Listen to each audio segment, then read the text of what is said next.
should we look at the beginning of this thing? I'm almost. And by the way, you're watching House Sparks Mega Worldwide. Like, subscribe, support. That's a Cash App thing, and then in a couple seconds, a Venmo will pop up on there too. You can support the show that way, or this Saturday, I'm at Flappers. You can come see the show there. I mean, obviously, if the world still exists, because it'll be a Wild West. I mean, honestly, if we do become the Wild West and the whole country collapses because Trump has been indicted and the land and the king are one, I'm still going to do a show, and it's still going to be damn funny. I just might have to be armed on stage, obviously, because Burbank will turn into Bartertown, and we're all going to have to make Tina Turner the queen, and which I'm for. Also, so Saturday, Burbank Flappers come out, and then the following Tuesday is going to be the biggest ultimate jam night we've had so far. I'm just saying it's going to be wild. It's going to be wild. Meanwhile, the effort to, and apparently get Trump is a big news. Can drinking water before bed burn 46 pounds in 2 weeks? If you are struggling to lose. All right. I don't know what this is going to have. Lydia Serrani and my co-host Sebastian Gorka will be with us. Gorka. I will be there in a moment, Gorka. In just a few minutes. I'm late. I'm running late. I'm Gorka. The political indictment of President Donald Trump is reportedly imminent. The former president describing this as one of the gravest times in American history.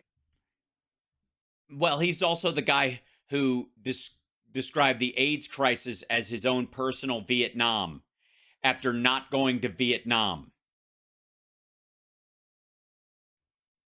I'm just saying, grain of salt, maybe. Writing on Truth Social, quote, the far and away leading Republican candidate and former president of the United States of America will be arrested on Tuesday of next week, which will be... Oh, wait, whoa. Quote, the far and away leading Republican candidate... What? Notice they highlighted protest, but they also didn't highlight take our nation back, which is usually says country, but whatever the fuck.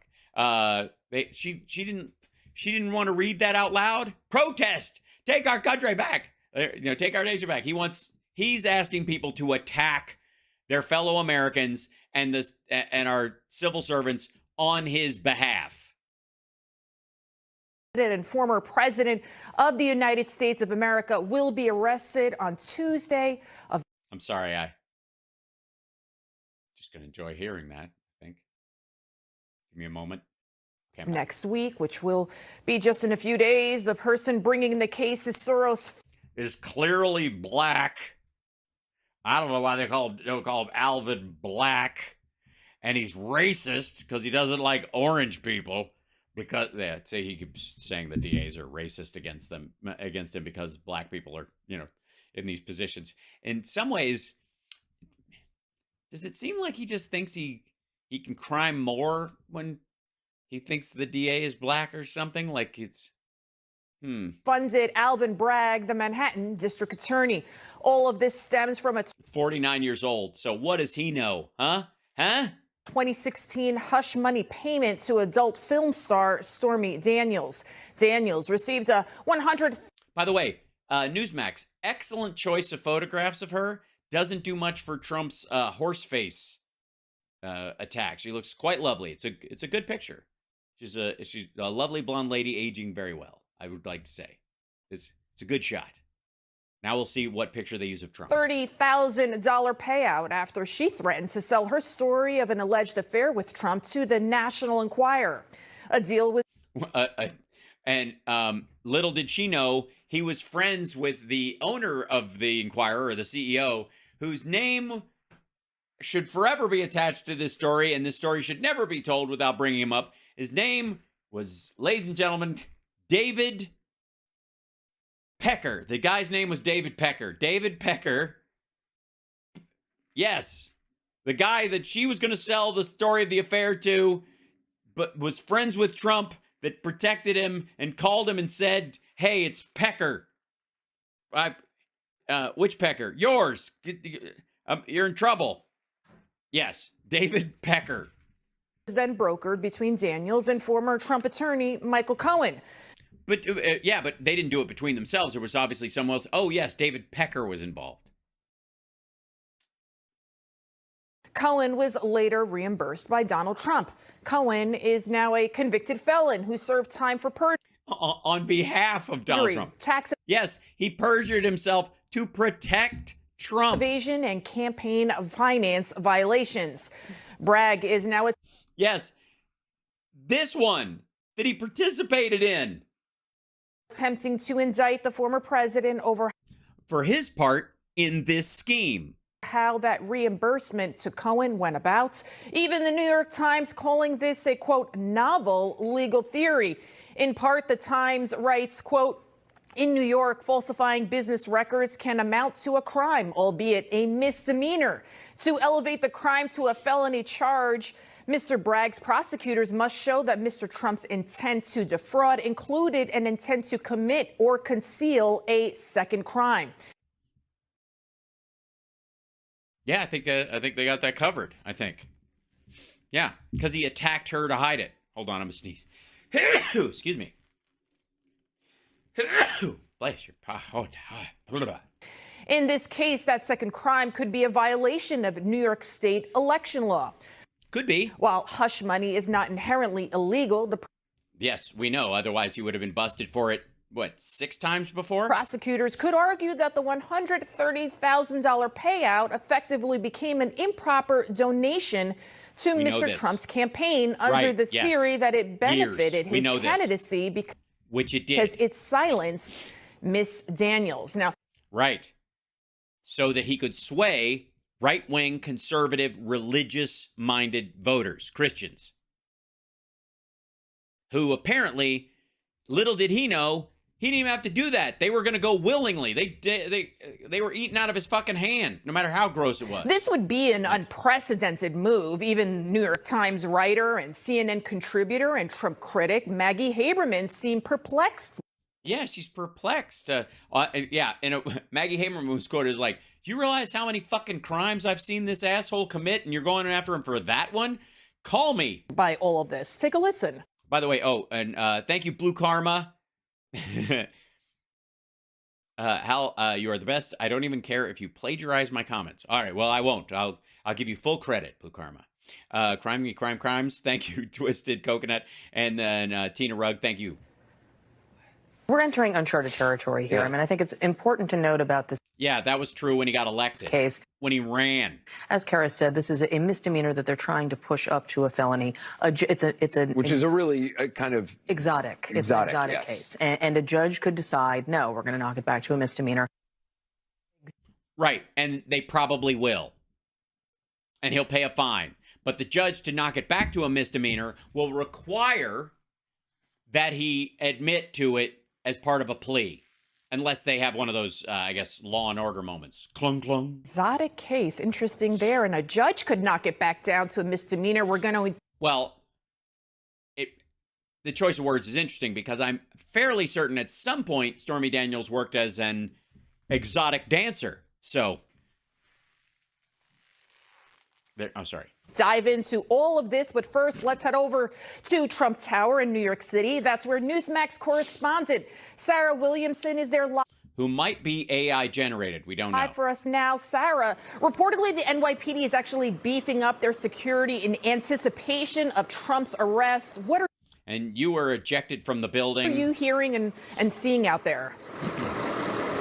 Well, as a supervillain from an offshoot Marvel comic or rejected from a Teen Titans television series, I have to say, as a mean girl rich character from the CW. Good afternoon, Lydia. Well, that's right. We have heard a lot of talk and chat. And she's got the supervillain accent. About this extra security presence and a lot of NYPD having to prepare for this. Yeah, she's preparing as an Australian. She's coming all the way over here. And you can tell she's from Australia because the jacket folds over the other way instead of this way. Like in America, the jacket folds over like this. But in Australia, the jacket swirls the other way. Your collar swirls around. Possible Trump arrest on Tuesday. But here at Trump Tower, there is just the normal NYPD presence that we would see. Yes, it's...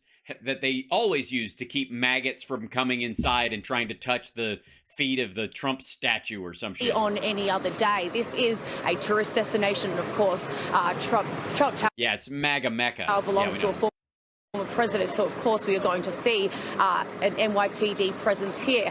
But there does seem to be some extra barricades that are around this building, wrapping around the entire block, and on this side of the road as well, wrapping around this block as well. But it is quiet here. It is. But is it wrapping around the block? Sunday, of course, but we do expect that there are people who are here who are waiting to see if the president. Yeah, the people are camping out. You, sir, you've been camping out all weekend. What are you doing here, sleeping on the sidewalk? You don't look homeless, and you're wearing a MAGA shirt. Or did they hand that to you? Is that part of the uniform? I don't know. He's not answering me. I don't think he's. Oh, it's a Bush. I'm sorry. Is going to arrive, but this security presence is something that was already in speaking about prior to Trump making.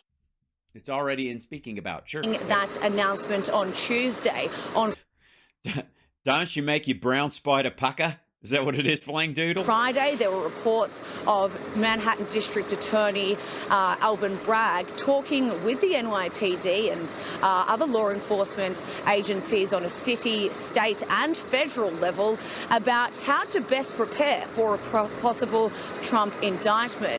Yeah, some people are suggesting, they lure him in there with a line of fish delights. Just put a lot of McDonald's fish sandwiches on the sidewalk, and he tends to, if you do that, he falls flat on his belly, and then he starts undulating as he eats them like a walrus, and then you just make like a line of them go into a local precinct, something like that, where you have previously erected a net capture system, of course. Of course, you're also going to need some sort of a sedative in the last 9 or 10 fish delights that you put in there, because if he does go into a rage, there's a chance he might scratch the paint.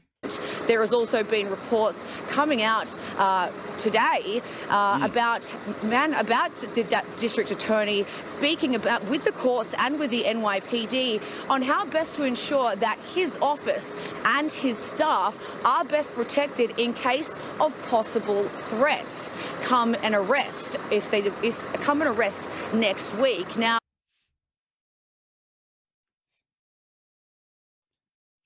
words are hard sometimes, and I gotta say, English is American English anyways is a, it's not like a second language, more like a 2.5 beta. Any coordination that we are seeing with the NYPD does really seem to be coming from.